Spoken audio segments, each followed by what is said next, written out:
जय हिंद। देखिए साइंस का ये अगला पार्ट लेकर हम हाजिर हैं। आपका बहुत सारा क्वेश्चंस रिकॉल होने वाला है यहाँ पे, जो लिखित के साथ साथ हम मौखिक भी बोल देंगे। ये सारे क्वेश्चंस कहीं ना कहीं आपके एग्जाम्स में आ चुके हैं और पूरी संभावना है आगे भी आने का।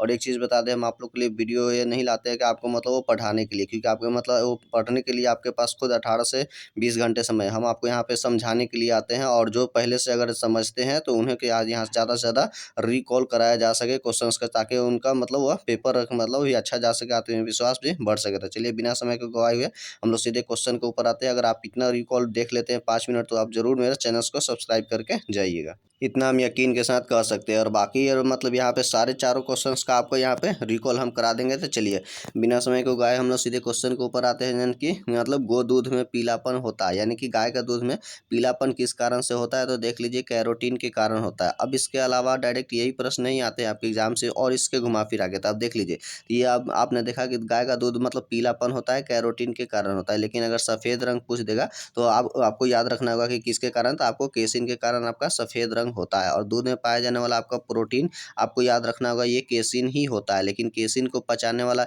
इंजाइम कौन सा होता है? तो याद रखिएगा, वह रेनिन होता है। अब ये रेनिन होता है पचाने वाला दूध को, तो वह याद रखना होगा कि यह रेनिन कहाँ से निकलता है? तो आपको मतलब वो आपको पेट से निकलता है। पेट यानी कि आमाशय से निकलता है, ये उसको पचाता है। अब यहाँ पे थोड़ा सा और ध्यान दीजिएगा, जैसे कि आपको ये कैरेटीन मतलब ये कैरोटीन हो गया। यही कैरोटीन बाद में बच जाकर वो आपको विटामिन ए के रूप में भी संचित हो जाता है। और एक चीज़ और आपको बता देते हैं, भैंस के दूध से मतलब उसका 10 गुना ज़्यादा क्या होता है कि गाय के दूध वाला में आपको कैरोटीन की मात्रा होती है, यानी कि पीलापन आपको वहाँ से देखने को मिलता है। और ये कहीं ना कहीं कैरोटीन काफ़ी ज़्यादा आपके लिए लाभदायक होता है। अब यहाँ पे और भी चीज़ देख लीजिएगा, दूध में पूछता है कि कौन सा अम्ल पाया जाता है, तो याद रखिएगा वो आपको लैक्टिक एसिड पाया जाता है। जबकि दूध का मीठापन किसके कारण होता है? तो आपको याद रखना होगा कि आपको लैक्टोज के कारण दूध का मीठापन आपका महसूस होता है। चलिए ये सब अब तक के लिए तो आपको हमने दूध से रिलेटेड हमने आपको रिकॉल करा दिया। अब इसे थोड़ा सा जीके से जोड़ कर देखते हैं कि दूध उत्पादन विश्व में याद रखिएगा आपका प्रथम स्थान पे भारत का है। उसके अलावा अगर भारत में बात करेंगे कौन सा राज्य दूध उत्पादन में प्रथम स्थान पे है, आपको याद रखना होगा कि यूपी आपका प्रथम स्थान पे है। इसके अलावा अब यहाँ पे देख लीजिए, जैसे कि आपका दूध हो गया, तो दूध में एक चीज़ याद रखना होगा, जिसमें हमने आपको बोला था कि रेनिन रेनिन क्या होता है? दूध के केसिन को कैल्शियम पैरा कैसिनेट में बदल देता है। तो ये भी आपको महत्वपूर्ण है, जो कि याद रखना होगा। अब चलिए, दूध का पास्चुराइजेशन की खोज किसने किया हुआ था? तो याद रखना होगा कि आपको लुई पास्चर साहब ने आपको दूध के पास्चुराइजेशन की खोज किए हुए थे। अब वहाँ पे दूध के पास्चुराइजेशन में आपको ये देखना होगा, एक लो टेम्परेचर होल्डिंग मेथड होता है, जिसमें आपको दूध को 30 मिनट तक याद रखिएगा, 30 मिनट तक यानी कि आपको आधे घंटा तक इसको गर्म करके इसको ठंडा किया जाता है। तो ये आपका लो टेम्परेचर होल्डिंग मेथड होता है। और यह कितना लगभग होता है? तो याद रखिएगा 61 से लगभग 62 डिग्री सेल्सियस पे आपको दूध को गर्म किया जाता है, लगभग आधे घंटा तक। अब ये तो लो टेम्परेचर होल्डिंग मेथड हो गया। आपको याद रखना होगा कि एक हाई टेम्परेचर होल्डिंग मेथड भी आपका होता है। तो हाई टेम्परेचर मतलब होल्डिंग मेथड में आपको याद रखेगा, मतलब लगभग 15 सेकेंड में ही 15 याद रखिएगा 15 सेकेंड में ही आपको क्या हो जाता है? दूध को गर्म कर लिया जाता है। तो मात्र 15 सेकेंड में दूध गर्म हो जाता है। गर्म होने के पश्चात धीरे धीरे अपना ठंडा होता है। तो इसको हाई टेम्परेचर होल्डिंग मेथड कहते हैं, जो कि लो टेम्परेचर से काफ़ी यह बेहतर होता है। और इसमें टेम्परेचर की अगर बात करेंगे तो याद रखिएगा लगभग 71 डिग्री सेल्सियस पे यह क्या होता है कि दूध को गर्म करते हैं मात्र 15 सेकेंड। तो ध्यान रखना होगा कि हाई टेम्परेचर में आपको मात्र 15 सेकेंड ही गर्म करते हैं, जबकि मतलब लो टेम्परेचर में आपको कितना 30 मिनट यानी कि आपको आधा घंटा का समय देना होता है। तो ये सारा क्वेश्चन हो गया। इसके अलावा अगर जीके से और जोड़ देंगे इसको दूध को, तो याद रखिएगा मिल्क मैन ऑफ इंडिया किन्हें कहा जाता है? तो वर्गीस कुरियन साहब को आपको मतलब याद रखना है, वर्गीस कुरियन साहब को मिल्क मैन यानी कि दूध का पिता कहा जाता है। जबकि ऑपरेशन फ्लड किससे संबंधित है? तो दूध उत्पादन से संबंधित है। और ये ऑपरेशन फ्लड कब आया था? तो याद रखिएगा वह 1970 में ही आया हुआ था। अब चलिए, दूध की शुद्धता किससे मापते हैं? तो याद रखिएगा आपको लैक्टोमीटर से मापा जाता है, लैक्टोमीटर से मापा जाता है। अब उसमें से लैक्टोमीटर क्या कहता है? दूध की शुद्धता यानी कि उसको घनत्व को मापता है, दूध के घनत्व को। अब देखिए, जो दूध मतलब दूध का क्या होता है कि उसमें से क्रीम हम निकाल लेते हैं, तो वैसी स्थिति में दूध का क्रीम मतलब कहने का मतलब है वसा उसमें से हम निकाल लेते हैं। वसा यानी कि आपका घी उसमें से निकाल लेते हैं, तो दूध का घनत्व तो याद रखिएगा क्या हो जाएगा कि आपका दूध का घनत्व बढ़ जाता है। तो दूध का जब ज़्यादा घनत्व अगर मिल गया, इसका मतलब वह दूध अच्छा नहीं है, क्योंकि उसमें से वसा ही निकाल लिया गया, यानी कि घी आपका निकाल लिया गया। तो यही आपको लैक्टोमीटर मापता है, आपको घनत्व को ही मापता है। और उसमें से अगर दूध का घनत्व आपको कम है, तो याद रखिएगा वह दूध कितना है, यानी कि काफ़ी अच्छा है, यानी कि आपके लिए लाभदायक, यानी कि शुद्ध है। शुद्ध इसलिए है क्योंकि उसमें वसा की मात्रा है। वसा कहने का मतलब आपके लिए उसमें घी की मात्रा आपको उपलब्ध मिलेगा। ये सारे क्वेश्चंस हो गया। उसके अलावा याद रखिएगा दूध के मतलब उत्पादन तेज मतलब मन पशुओं में दूध को तेजी से क्या हुआ उत्पादन हो सके उसके लिए ऑक्सीटोसिन का सुई दिया जाता है। आपको याद रखना होगा कि ऑक्सीटोसिन का सुई मतलब दिया जाता है। ऑक्सीटोसिन का सुई क्या कहता है कि उसके शरीर को क्या होता है टेम्परेचर को बढ़ा देता है और बढ़ते ही क्या होता है कि उस मनो वह अपना शरीर से क्या होता है कि अपना टेम्परेचर को घटाने के लिए तेजी मात्रा में क्या होता है दूध का स्रावन करने लगता है। तो ये आपको याद रखना होगा। हाँ, ऑक्सीटोसिन हार्मोन को याद रखें, इसको लव हार्मोन के भी नाम से जानते हैं हम लोग। लव हार्मोन के नाम से इसको जाना जाता है, ये चीज़ याद रखना। जबकि खुशी के समय याद रखिएगा आपको डोपामिन, आपको क्या होगा कि डोपामिन आपको हार्मोन स्रावित होता है, यानी कि डोपामिन यानी कि जब आप खुश होते हैं उस समय यही होता है। जबकि आपको कार्टिसोल जो होता है हार्मोन, कार्टिसोल हार्मोन जब आपको डर लगता है तो उस समय आपको ये क्या होता है स्रावित होता है। तो ये सारे क्वेश्चन हमने देखा कि अब तक जितना भी कुछ था मतलब यहाँ से दूध से जुड़ा हुआ हमने आपको रिकॉल करा दिया है सारे क्वेश्चन यहाँ से आपको। हाँ, दूध से याद रखिएगा दही बनने की प्रक्रिया क्या है, एक रासायनिक अभिक्रिया है। उसमें भी रस में मतलब दूध क्या होता है कि दूध में पाया जाने वाला बैक्टीरिया लैक्टोबैसिलस होता है, वही लैक्टोबैसिलस बैक्टीरिया ही आपको क्या होता है कि उस दूध को दही में बनाने का कार्य करता है। तो ये सारे क्वेश्चन हमने यहाँ पे रिकॉल करा दिए। चलिए अगला क्वेश्चन की ओर हम लोग बढ़ते हैं कि पेट्रोलियम में जटिल मिश्रण होता है। तो किसका किसका मिश्रण होता है, तो याद रखिएगा आपका प्रोपेन और यह ब्यूटेन का होता है। अगर मुख्य रूप से कहीं पे आपको मिल जाएगा नॉर्मल ब्यूटेन आइसोब्यूटेन का, नॉर्मल ब्यूटेन और आपको आइसोब्यूटेन का, तो आप वो भी टिक लगा सकते हैं। इसके अलावा अब यहाँ पे देख लीजिए आपका क्या है प्रोपेन। तो प्रोपेन का सूत्र आपको C3H8 होता है। प्रोपेन का अर्थ होता है यानी कि तीन, तीन मतलब कार्बन की मात्रा 3 होगा, ये एल्केन समूह का ग्रुप है। उसी तरह से ब्यूटेन, तो ये देख लीजिए ब्यूटेन का आपका मतलब C4H10 होता है ये आपको। तो एल्केन समूह का ही जो हाइड्रोजन की संख्या जो होती है वो कार्बन की संख्या के क्या होता है कि दुगना से क्या होता है कि 2 अधिक हो जाता है। तो ऐसा होता है, ये एल्केन वाला समूह में होता है। तो ये चीज़ आपको यहाँ से भी याद रखना होगा। जबकि पेट्रोलियम किस मतलब शुद्ध किससे किया जाता है, तो परभाजी आश्वासन से किया जाता है। और ये पेट्रोलियम कहाँ पाया जाता है, तो याद रखिएगा वो आपको कहाँ से, तो अवसादी चट्टानों में मिलता है। कोयला वगैरह भी यहीं पे आपको प्राप्ति होता है। अब बात करते हैं पेट्रोलियम की गुणवत्ता किससे ज्ञात किया जाता है, तो याद रखिएगा एक होता है आपको ऑक्टेन नंबर। क्या होता है, ऑक्टेन नंबर द्वारा आपको ज्ञात किया जाता है पेट्रोलियम की शुद्धता। और ये ऑक्टेन का फार्मूला कितना होता है, तो C8 हो गया 8 दूना 16 और 16 दो कितना हो गया 18। तो याद रखना ये आपका ऑक्टेन का होता है। जबकि डीजल का कहेगा तो C10 के द्वारा, याद रखेगा ये उसको C10 के द्वारा उसको ज्ञात किया जाता है, उसको डीजल की गुणवत्ता को। तो ये चीज़ आपको भी यहाँ से याद रखना। अब चलते हैं थोड़ा सा और पेट्रोलियम वगैरह के बारे में। तो पेट्रोलियम को याद रखना होगा ये द्रव सोना के रूप में भी हम लोग जानते हैं। इसके अलावा यहाँ पे याद रखिएगा काला सोना भी हम लोग पेट्रोलियम के ही कहते हैं, जबकि ये काला सोना है। अगर ये भूरा सोना कह देगा, याद रखिएगा आपको भूरा सोना, तो आपको पुआल हो जाएगा। किसे हम लोग कहते हैं, पुआल या फिर फसलों के अवशेष को कहते हैं। जबकि यही अगर पीला सोना आपको मिल जाएगा पीला रंग का, तो याद रखिएगा पीला सोना किसको कहते हैं, तो सरसों के तेल को कहते हैं। जब और इसके अलावा अगर लाल सोना कह देगा कि लाल सोना कौन होता है, तो याद रखिएगा खाने वाला जो केसर होता है उसको हम लोग लाल सोना कहते हैं। अब और एक चीज़ यहाँ से याद रखने वाला चीज़ है, जैसे कि नीला सोना। याद रखिएगा नीला सोना कौन सा है, तो आपको याद रखना होगा कि जो जल है उसे हम लोग नीला सोना कहते हैं। उसके अलावा अब बच गया हरा सोना। तो हरा सोना में आपको दो होता है, याद रखिएगा एक चाय होता है और एक आपको क्या होता है कि बांस होता है, इसे हम लोग हरा सोना कहते हैं। अब और भी एक दो बचा हुआ है, जैसे कि आपको सफ़ेद सोना कौन है, तो सफ़ेद सोना के रूप में आपको याद रखना होगा कि कपास कौन है, आपका कपास हो गया। साथ ही साथ आपको प्लेटिनम हो गया, ये आपको कपास प्लेटिनम को भी सफ़ेद सोना के रूप में जानते हैं। इसके अलावा बेवकूफ़ों का सोना या फिर झूठा सोना किसे कहते हैं, तो आपको याद रखना होगा वो आयरन पायराइट्स को कहते हैं, यानी कि Fe2 ये लोहा का अयस्क है, इसे झूठा सोना या बेवकूफ़ों का सोना कहते हैं। जबकि कृत्रिम सोना कहेगा यानी कि रोल्ड गोल्ड, तो याद रखेगा उसमें कॉपर में क्या होता है कि 10% एल्यूमिनियम मिलाते हैं, इसे हम लोग क्या कहते हैं, रोल्ड गोल्ड कहते हैं। और सोना याद रखिएगा सोना यानी कि Au इसका अयस्क कौन है, काल्वेराइट और सिल्वेराइट जो होता है वह उसका अयस्क है। सोना उत्पादन में आपको याद रखिएगा चीन प्रथम स्थान पे है। और भारत का अगर बात करेंगे कौन सा राज्य है, तो आपको कर्नाटक प्रथम स्थान पे सोना में मिल जाएगा। और बिहार का कौन सा है, तो आपको याद रखिएगा वह जमुई आपका प्रथम स्थान पे मिल जाता है जिला सोना उत्पादन में।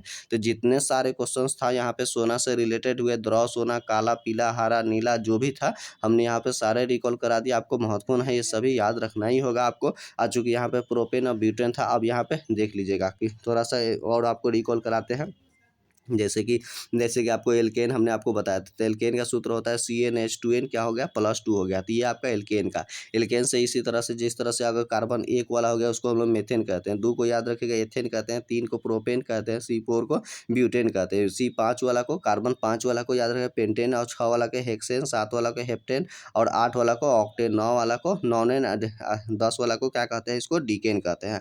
ये तो कार्बन हो गया। अगर आप फार्मूला से निकालना चाहेंगे तो आसानी से कार्बन की संख्या को दुगना करके 2 प्लस कर लीजिएगा, तो आपको हाइड्रोजन की संख्या निकल जाती है आसानी के साथ में। तो ये सारे क्वेश्चंस आपको याद रखना होगा। जैसे यहाँ पे देखिए आपको हम निकाल कर दिखाते हैं। आपको क्या है हेक्सेन, हेक्सेन मतलब क्या हो गया कि 6, यानी कि यहाँ पे कार्बन 6 दीजिए और इस तरह से हाइड्रोजन लिख दिया, 6 का दुगना करिए तो 6 दूना कितना हो गया 12, और प्लस यहाँ पे 2 आपको अधिक जोर देना होगा, तो 12 2 कितना हो गया तो 14 हो गया। तो हेक्सेन का C6H कितना हो गया 14।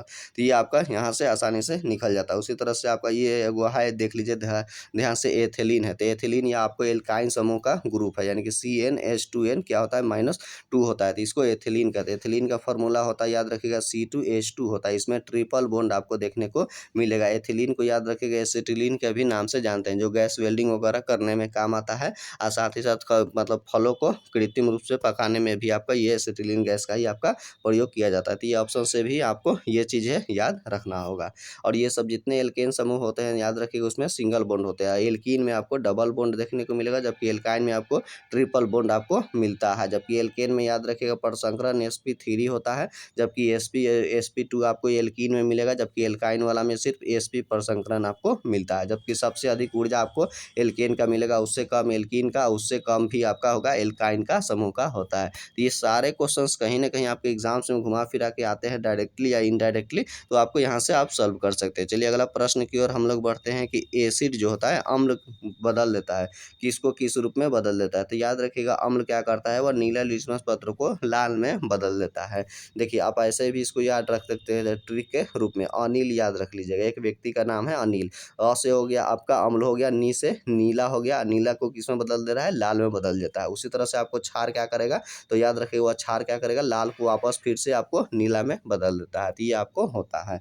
इसके अलावा अम्ल में मुख्य रूप से अगर कोई तत्व पाया जाता है तो याद रखना होगा कि आपको हाइड्रोजन ही आपका होता है। इसके अलावा यहाँ पे याद रखना होगा कि जैसे ये आपका लिटमस पत्र का वगैरह के बारे में होगा, हालांकि मिथाइल जो ऑरेंज होता है वो अभी आपको नीला लिटमस पत्र को लाल में बदल देता है, जो कि हाल फिलहाल में आपने दरोगा का मुख्य परीक्षा में ये प्रश्न को आपने देखा था। और इसके अलावा फिनेप्थेलीन जो होता है, फिनेप्थेलीन वो क्या करता है, आपको वो लाल लिटमस पत्र को क्या होता है कि वह पीला रंग में आपको बदल देता है। तो ये भी आपको क्वेश्चन याद रखना होगा। अब यहाँ पे थोड़ा सा अम्ल वगैरह की बात करते हैं। अम्ल स्वाद में क्या होता है कि खट्टे होता है, जबकि क्षार क्या होता है, आपको कड़वा का एहसास होता है। अब यहाँ पे अम्ल की बात करेंगे तो देखिए इस तरह से आप हम लोग एक पीएच स्केल को दर्शा देते हैं। ये आपका 7 हो जाता है, और ये 0 से लेकर 7 तक, 7 से यहाँ से लेकर 14 तक लेते हैं। इस तरह से देखिएगा राइट से लेफ्ट की ओर आते हैं तो अम्लीयता का मान बढ़ते जाता है, उसी तरह से लेफ्ट से राइट की ओर जाते हैं तो आपको क्षार का मान बढ़ते जाता है। 7 क्या होता है आपका उदासीन होता है, जैसे जल हो गया, और नमक NaCl जो सोडियम के जो लवण होता है उसका भी पीएच मान आपका 7 ही होता है। अब देख लीजिए 0 किसका, शून्य किसका पीएच मान होता है, तो याद रखिएगा सांद्र जो हाइड्रोक्लोरिक अम्ल होता है HCl, तो याद रखिएगा उसका पीएच मान 0 होता है। जबकि तनु अम्ल कह देगा तो 1 से उसका 2 मतलब पीएच मान होता है, तनु अम्ल का 1 से 2, यानी कि पंचुचू टाइप का थोड़ा सा ये हो जाता है सांद्र हाइड्रोक्लोरिक अम्ल के से अपेक्षा में। इसके अलावा नींबू का अगर यहाँ पे हम बात करेंगे तो याद रखिएगा नींबू का 2.2 होता है। इसके अलावा शराब का 2.4 से लेकर 2.8 तक ले होता है, और 6 और आपका किसका होता है, 6 आपका मूत्र का होता है। जबकि दूध का कितना होता है, तो 6 का 0.4 होता है। तो दूध अगर पी लिए 6.4, तो इस तरह से दूध पीने से आपको क्या होगा, शरीर में खून बन गया था, खून का 7.4 हो गया। खून का मतलब क्या हो गया, समुद्र का पानी में रूप में बदल गया, यानी कि खून आपका, तो याद रखिएगा 8.4। तो देखिए 6.4 दूध का, खून का हो गया 7.4, और समुद्र जल का हो गया 8.4। ये सारे आपको पीएच मान वगैरह कहीं से घुमा फिरा के खूब पूछा ही जाता है। जबकि पीएच स्केल के खोज का कौन है, तो सोरेनसन साहब है। ये जी आपको याद रखना होगा। अब यहाँ से एक थोड़ा सा आप यहाँ पे एक मतलब रिकॉल थोड़ा सा मतलब डीप में आप जाने का कोशिश कीजिएगा। ये आपका 0 हो गया, और ये आपका कितना हो गया, ये 14 हो गया। तो याद रखिएगा ये बीच का जो होता है 3.5, 3 यानी कि 0 से 3.5 के बीच वाला को याद रखिएगा, इसको हम लोग मजबूत अम्ल के नाम से जानते हैं। उसी तरह से क्षार में याद रखिएगा आपको ये यानी कि जो 10.5 से हो जाता है आपको 14 तक ले, तो याद रखिएगा इसके मजबूत क्षार के रूप में जानते हैं। तो इस तरह से यह स्ट्रॉन्ग क्षार हो गया 10.5 से 14 के बीच वाला, और 0 से 3 वाला के 3.5 वाला के 3.5 के बीच के, तो ये आपका मजबूत एसिड के रूप में इसको जाना जाता है। तो ये सारे क्वेश्चन आपको यहाँ से याद रखना ही होगा किसी तरह से। अक्सर यहाँ से क्वेश्चन वगैरह आपके आते ही रहते हैं। इसके अलावा अगर बात करेंगे तो अम्ल वह पदार्थ है जो जल में घुलकर आपको क्या होता है कि H आयन आपको देता है। तो ये किसका सिद्धांत है? तो आर्हेनियस का सिद्धांत है। जबकि ब्रांस्टेड और लॉरी का सिद्धांत है कि अम्ल वह पदार्थ है जो किसी दूसरे पदार्थ को क्या होता है कि आपको इलेक्ट्रॉन प्रदान करने की क्षमता रखता है, इलेक्ट्रॉन आपको प्रदान करने की क्षमता रहता है, उनके अनुसार हो गया। उसके बाद एक लुईस होता है, तो लुईस के सिद्धांत के अनुसार वह है जो एक इलेक्ट्रॉनों की निर्जन जोड़ी आप मतलब क्या करता है, वह ग्रहण करता है। तो ग्रहण करता है तो वह आपको क्या है कि अम्ल है। तो ये अलग अलग सिद्धांत वगैरह ये सभी पूछते ही रहता है। चलिए अगला प्रश्न की ओर बढ़ते हैं। स्वर निम्नलिखित में से किस पदार्थ में क्या होता है कि आपका घुल जाता है? तो याद रखना वो आपको एक्वारेजिया में घुल जाता है। ये तो एक्वारेजिया हो गया, ये इंग्लिश नाम हो गया, लेकिन हिंदी में इसे याद रखेगा अम्लराज के रूप में हम लोग जानते हैं, अम्लराज के रूप में जानते हैं। अब ये अम्लराज में कौन कौन से होते हैं थोड़ा सा यहाँ पे आपको जान लेना होगा। यानी कि नाइट्रिक एसिड होता है, यानी कि HNO3, HNO3 यानी कि नाइट्रिक एसिड, और प्लस में क्या हो गया कि हाइड्रोक्लोरिक एसिड यानी कि HCl। यही आपका जिसको हम लोग कहते हैं अम्लराज, इंग्लिश में एक्वारोजिया। इसी में आपका सोना क्या होता है आसानी से घुल जाता है, और घुला कर उसके पश्चात फिर उसके बाद में जमा कर ठोस करके अन्य फिर उसके बाद में उसका दूसरा क्या होता है कि जेवर हम बनाते हैं। अब यहाँ पे थोड़ा ध्यान देना होगा कि यहाँ पे मतलब ये नाइट्रिक एसिड जो हो गया इसका अनुपात 1 होता है, और हाइड्रोक्लोरिक का अनुपात 3, यानी कि 1:3 के रूप में आपको यहाँ पे देखने को मिलेगा। जो कि यहाँ पे ऑप्शन के हिसाब से भी अगर देखेंगे तो ये देखिए नाइट्रिक एसिड है HNO3 प्लस हाइड्रोक्लोरिक एसिड यानी कि HCl, यही दोनों को ही असंगलित यानी कि जोगफल को ही क्या कहा जाता है आपको एक्वारेजिया, यानी कि आपको ये अम्लराज हो गया।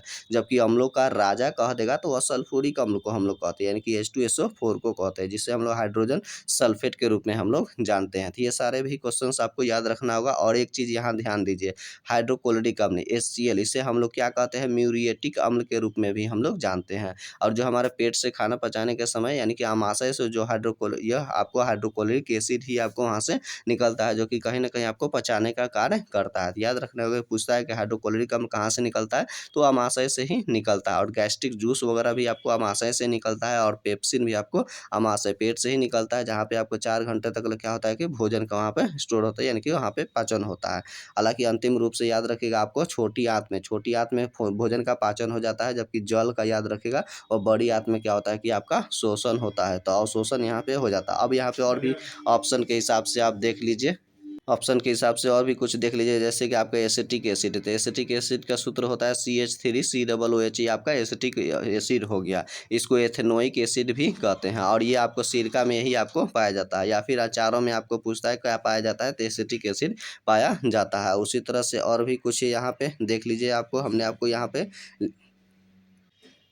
और यहाँ पे देख लीजिए कृत्रिम सोना, था जैसा हमने आपको बता दिया था कि कॉपर क्या होता है कि एल्युमिनियम में 10%, तो आपको कृत्रिम सोना कहते हैं। तो इस तरह से सारे क्वेश्चन हमने यहाँ पे रिकॉल करा दिया। काफ़ी ज़्यादा ये VBI आपके लोग के लिए है, यहाँ से याद रखिएगा, काफ़ी ज़्यादा सहूलियत होता है। चलिए अगला क्वेश्चन की ओर बढ़ते हैं कि अमीनो अम्ल मिलते हैं। याद रखिए वो अमीनो अम्ल क्या मतलब वह प्राप्त होते हैं किससे, तो प्रोटीन से होते हैं। अमीनो अम्ल की संख्या कितनी होती है, 20 होती है, जिसमें से 20 में से याद रखिएगा 10 हमारा शरीर में बनता है, और 10 हमारे भोज्य पदार्थ के रूप में हम लोग क्या करते हैं कि लेते हैं। अब इसके अलावा अब यहाँ पे देख लीजिए प्रोटीन की कमी से एक क्वाशियोकर रोग हो जाता है, क्वाशियोकर रोग जिसे कुपोषण कहते हैं। उसी तरह से मरासमस होता है, जिसमें मांसपेशियां वगैरह आपको ढीला हो जाती है, ये सभी आपका प्रोटीन की कमी से ही होता है। अब देख लेते हैं प्रोटीन आपको याद रखिएगा मांसपेशिया में आपको कि कौन सा आपको मिलेगा, मांसपेशिया में याद रखिएगा आपको मायोसिन मिलता है, जबकि अंडा में आपको अल्बुमिन प्रोटीन होता है, गेहूं में आपको याद रखिएगा ग्लूटीन होता है, जबकि ये आपका खून वगैरह में याद रखें हिपेरिन फाइब्रिनोजन होता है, नाखून बाल वगैरह में आपको या आपको कौन सा मिलेगा, तो कीरेटिन प्रोटीन मिल जाता है। जानवरों के खुर वगैरह में भी कीरेटिन ही प्रोटीन आपको ये सब रहता है। हड्डी में आपको याद रखेगा कौन सा होता है, तो ओसिन प्रोटीन होता है। ये सारे प्रोटीन कहीं ना कहीं आपके पूछा ही जाता है, जबकि प्रोटीन के मतलब नाम ऐसी खोजकर्ता में बर्जिलियस का आपका स्थान का नाम आता है। तो ये सारे क्वेश्चन, प्रोटीन को पचाने वाला 3 एंजाइम होता है, जो आपको पेट से निकलता है पेप्सिन, ये अम्लीय होता है, याद रखिएगा ये पेट यानी कि अमाशय से स्टोमेमस से ये निकलता है। उसके अलावा अग्नाशय से आपको याद रखिएगा ट्रिप्सिन निकलता है, जो कि एक क्षारीय होता है, ये भी एक एंजाइम ही होता है। इसके अलावा छोटी आंत से आपको एंजाइम इरेप्सिन निकलता है, तो ये इरेप्सिन भी आपको छोटी आंत से ये भी क्षारीय ही होता है, वो भी पचाने का कार्य करता है। यानी कि प्रोटीन का पाचन सबसे अंत में इसीलिए होता है क्योंकि इसमें क्या होता है कि इसमें सबसे जटिल या कार्बनिक पदार्थ के रूप में प्रोटीन को जाना जाता है, जिससे हम लोग मतलब ये पेट से पेप्सिन हो गया, उसी तरह से अग्नाशय यानी कि पेंक्रियाज से ट्रिप्सिन और छोटी आंत से आपका इरेप्सिन, तीन मतलब एंजाइम मिलकर इसको प्रोटीन का विखंडन करके मतलब पाचन करते हैं, इसलिए सबसे अंत में यही होता है। और प्रथम शुरू में आपको याद रखें कार्बोहाइड्रेट यानी कि स्टार्च का आपका प्रथम से मतलब पाचन हो जाए, उसके बाद में आपका क्या होता है कि वसा का पाचन होता है, उसके सबसे लास्ट में जाके आपका प्रोटीन का होता है। अब यहाँ पे थोड़ा सा ऊर्जा वगैरह की अगर बात कर लेंगे, देख लेंगे कि कौन सा कितना ऊर्जा देता है। जबकि 1 ग्राम ग्लूकोज से कार्बोहाइड्रेट से याद रखिएगा आपको कितना ऊर्जा मिलता है, तो 4.2 किलो कैलोरी मिलता है। जबकि 1 ग्राम प्रोटीन से याद रखिएगा उसमें 4.3 किलो कैलोरी ऊर्जा मिलती है। जबकि 1 ग्राम वसा से आपको 9.3 किलो कैलोरी हमें ऊर्जा की प्राप्ति हो जाती है। तो सबसे ज़्यादा वसा ही आपको क्या होता है कि ऊर्जा को आपको शरीर को ऊर्जा देता है। इसके अलावा जो 20 डिग्री सेल्सियस पे वसा द्रव अवस्था में रहता है उसे ही हम लोग क्या कहते हैं कि तेल कहते हैं। और वसा को पचाने वाला एंजाइम पूछेगा तो याद रखिएगा वह लाइपेज ही होता है, जो आपको कहाँ से निकलता है, तो अग्नाशय से मिलता है। जबकि ये स्टार्च यानी कि मंड को पचाने वाला एंजाइम जो होता है आपको टाइलिन होता है, या टाइलिन याद कहाँ से निकलता है, तो आपको मुंह से निकलता है। तो देख लीजिए जैसे आप मुंह में खाए तो टाइलिन निकला जो कि आपको स्टार्च को पचा दिया, उसी तरह से अग्नाशय से आपको लाइपेज निकला, वसा को पचा दिया, और आंत में जाते जाते प्रोटीन का भी पूर्ण रूप से पाचन हो गया। तो ये सारे प्रश्न यहाँ से आपको आते ही रहते हैं, सभी क्वेश्चन आपके लिए VBI है, याद रखना होगा।